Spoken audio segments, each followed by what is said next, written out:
할렐루야. 이렇게 오늘도 이 금요일 밤 주님 전에 나오신 우리 성도님들을 주님의 이름으로 축복하고 또 환영합니다. 오늘 이 시간은 정말 하나님께서 우리에게 주시고자 하는 그 말씀이 무엇인지 우리 함께 나누어 보고, 오늘의 말씀을 통해 우리는 어떻게 살아가야 하며 어떤 마음을 가져야 할지 다시금 결단할 수 있기를 소망합니다. 판사가 되고 싶으면 무엇이 필요할까요? 의사는 어떤가요? 저는 판사도 아니고 의사도 아니라 정확히 모르겠지만 조금 뛰어난 두뇌는 필요할 것 같습니다. 무언가를 하기 위해서는 필요한 게 반드시 존재합니다. 운동선수가 되기 위해서는 어떠한 운동신경도 가지고 있어야 할 거고요. 강인한 체력도 필요하겠지요. 어떠한 직업으로만 한정해서 본다면 그 각각의 직업에 따라 필요한 것들이 조금씩은 다르게 보여질 거예요. 그런데 그렇다고 해서 그것들만 있으면 내가 원하는 그 직업을 취할 수 있던가요? 직업이 아니라 조금 더 넓어지면 어떠합니까?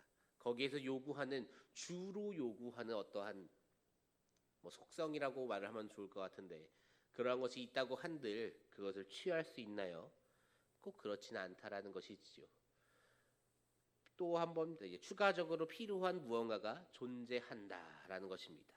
그런데 이제 이거는 세상적인 것이고, 이 세상적인 어떠한 것과 다른 것이 있습니다. 우리가 흔히 직책이라고 말을 하는 그러한 것처럼 우리 오늘 말씀에 등장하는 사사라는 것, 사사라는 그 하나님께서 택하시고 하나님께서 사용하시는 사람, 그러한 사람이 존재합니다. 이 사사라는 사람, 이 사람에게는 어떠한 조건이 필요할까요? 하나님께로 백성들을 인도해야 하는 자, 하나님의 그 말씀을 가르쳐야 하는 그 사사에게 무엇이 필요할까요? 단순히 그 사사가 하나님의 말씀, 율법을 잘 알고 잘 지켜내고 그렇게 살아갈 수 있으면 사사가 될 수 있었을까요? 오늘 등장하는 이 에훗이라는 사사를 보면서 우리가 오늘 말씀을 통해 하나님의 그 뜻과 섭리를 우리가 깨우칠 수 있기를 소망합니다. 먼저 지금 이스라엘을 다스리는 나라, 다스린다기보다는 억압하는 나라가 어디인지를 알아야 합니다. 오늘 말씀에 등장하는 이스라엘을 억압하는 나라가 어디인가요? 말씀에서는 모압이라고 하고 있습니다. 하나님께서 이 모압을 강성하게 하세요. 그래서 이스라엘을 억압하게 하십니다. 그 까닭이 무엇인지 12절 말씀에 나와 있습니다. 우리 함께 12절 말씀 읽어보도록 하겠습니다. 이스라엘 자손이 또 여호와의 목전에 악을 행하니라. 이스라엘 자손이 여호와의 목전에 악을 행함으로 여호와께서 모압 왕 에글론을 강성하게 하사 그들을 대적하게 하시매. 아멘.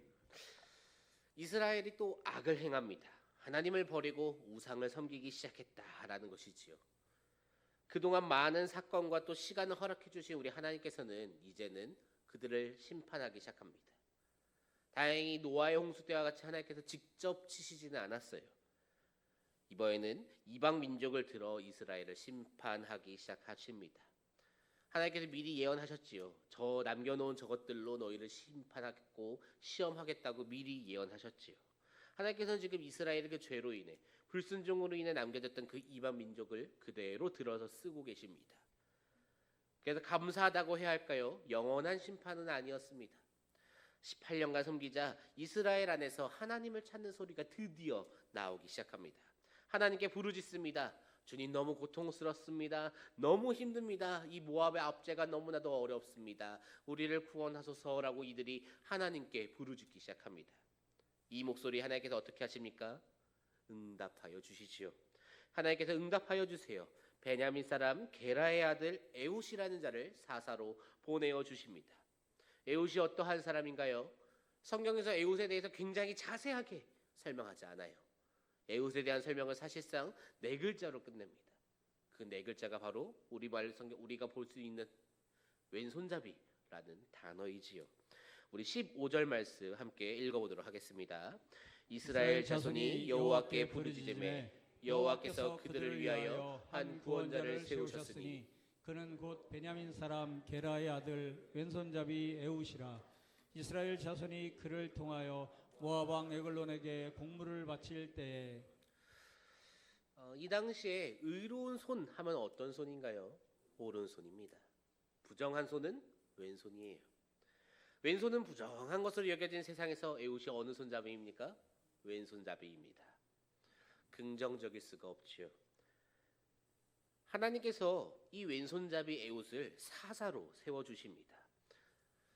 이스라엘 백성들이 과연 에훗을 존중했을까요? 말씀에는 정확하게 드러나지 않지만 상상을 해보면은 아무리 긍정적으로 상상을 해보려고 해도 백성들이 그를 따랐을 거다라는 상상이 가지가 않아요. 하나님도 존중하지 않는 것이 이스라엘 백성입니다. 그러한 이스라엘 백성들이 이 에훗을 존중한다, 그것도 왼손잡이인 이 에훗을 존중한다, 굉장히 어려운 일이지요. 성경에서 나오는 이 왼손잡이 에훗에 대해서 학자들끼리 굉장히 논쟁이 많습니다. 에훗이 왼손밖에 못 썼을 것이다라고 주장하는 사람과 아니다, 그래도 양손 다 쓸 수 있었다라고 주장하는 사람들이 계속해서 감론을 막 아주 싸우고 있습니다. 그것이 이제 저 단어 때문인데요.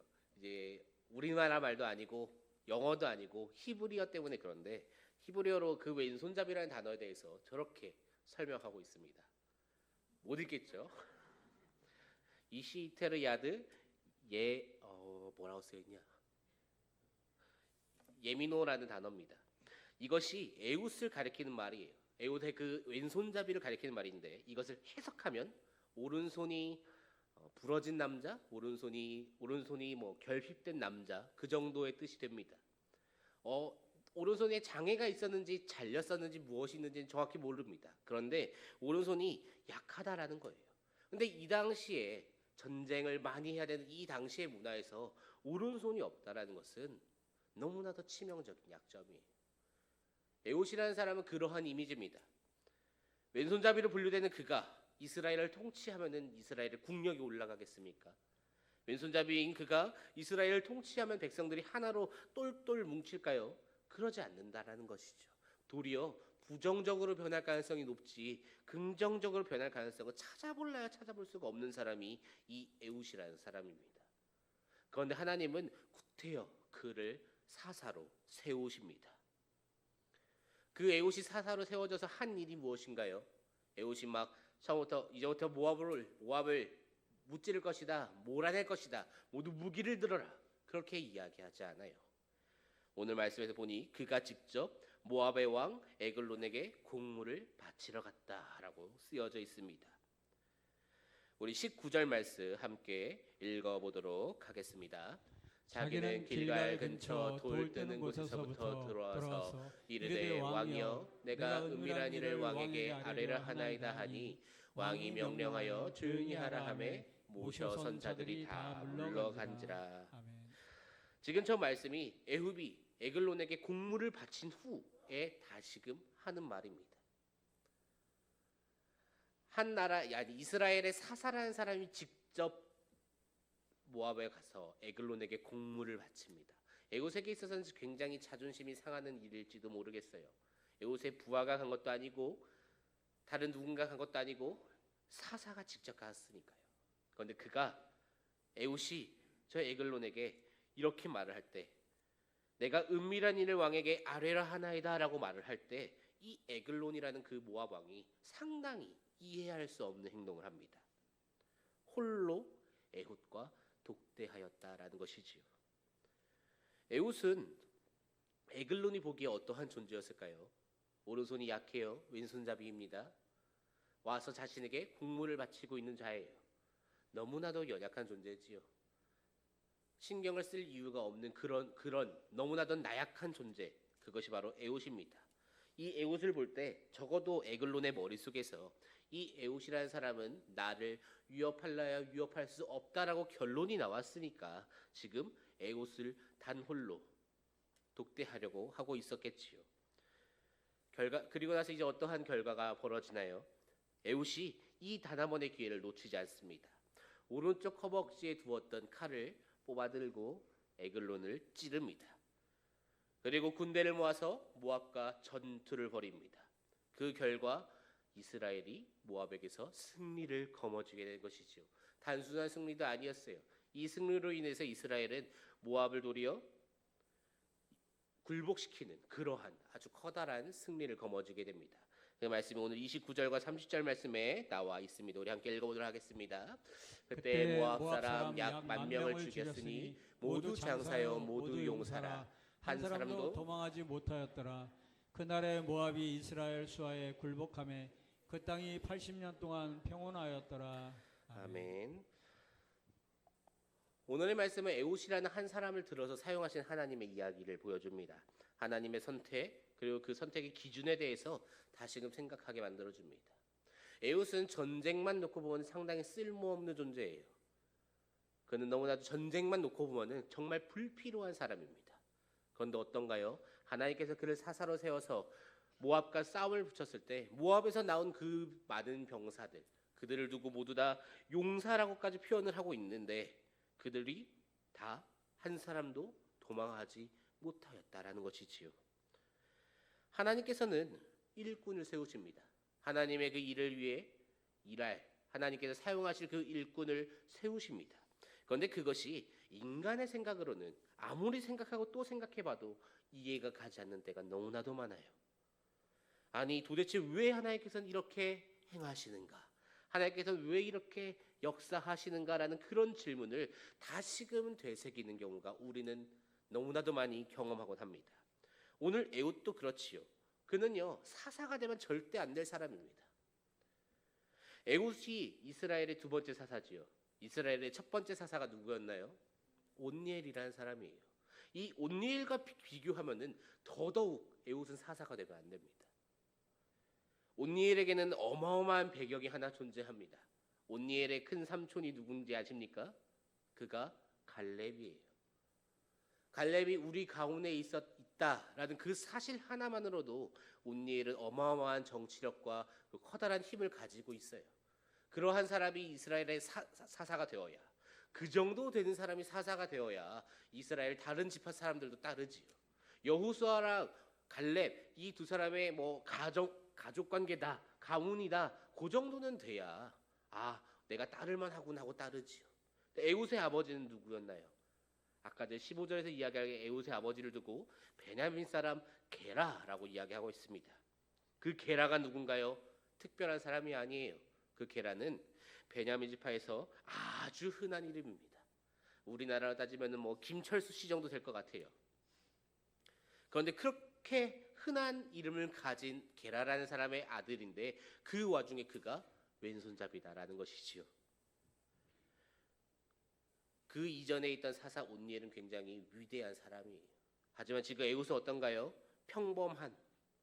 평범함보다 더 낮은 모자란 부족한 그러한 사람이라는 거죠. 사사가 되기에 모자란 그런 사람이 지금 사사로 세워집니다. 그런데 결과는 어떠한가요? 결과는 누가 봐도 뛰어난 온니엘의 때와 누가 봐도 부족한 에웃의 때의 결과는 동일하다라는 것이었습니다. 이스라엘을 억압하는 그 이방 민족으로부터 그 압제로부터 이스라엘을 건져냅니다. 그리고 이스라엘의 평안이 찾아오게 만듭니다. 온니엘도 그렇게 했고요. 에웃도 그렇게 했어요. 분명히 에웃이 온니엘에 비교하면은 부족하고 연약하고 나약한 것이 맞습니다. 그런데 왜 결과가 똑같나요? 하나님께서 일하셨기 때문이죠. 일은 하나님께서 하십니다. 오늘 말씀은 우리에게 그것을 가르쳐주고 있습니다.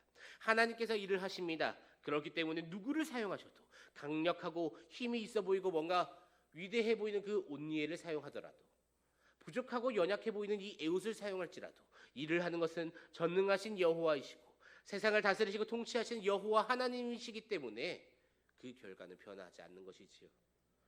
이 사실을 믿으십니까? 그렇다면은 우리가 교회를 위해서 헌신의 자리로 나아갈 때 제가 청년부에서 청년들에게 이렇게 요청할 때가 많아요. 이거 한번 해볼래? 뭐 회계가 됐든 마을장이 되었건 해볼래 하면 청년들이 어떻게 대답할까요?